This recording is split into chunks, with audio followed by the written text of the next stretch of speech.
I believe that God wants to speak to all of us, and He wants to guide and help us, and He wants to come and speak to us in our hearts. Hi, how you doing? It's Lawrence Brattle. This is the 7th instalment of Hearing God.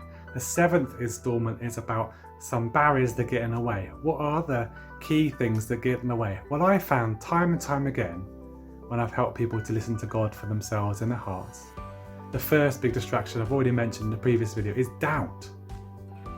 People doubt they can hear God. They doubt that God would like to speak to them. More often than not, it's not confidence in God, but confidence in ourselves. We often don't feel worthy that He would speak to us. But here's the thing.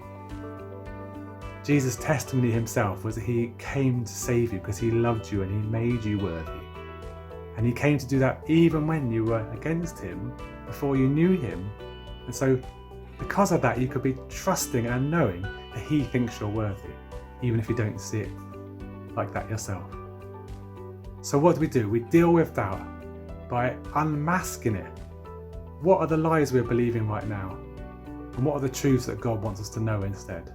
For example, you may believe you're not good enough. Well, I've already given you that one. We are good enough. Jesus has paid for us on the cross, making us perfect with God. Isn't that amazing? The next way to deal with doubt is to then concentrate on declaring truths over ourselves. The third one is, as I've said before, to have a go, just to try. So doubt is the first big issue.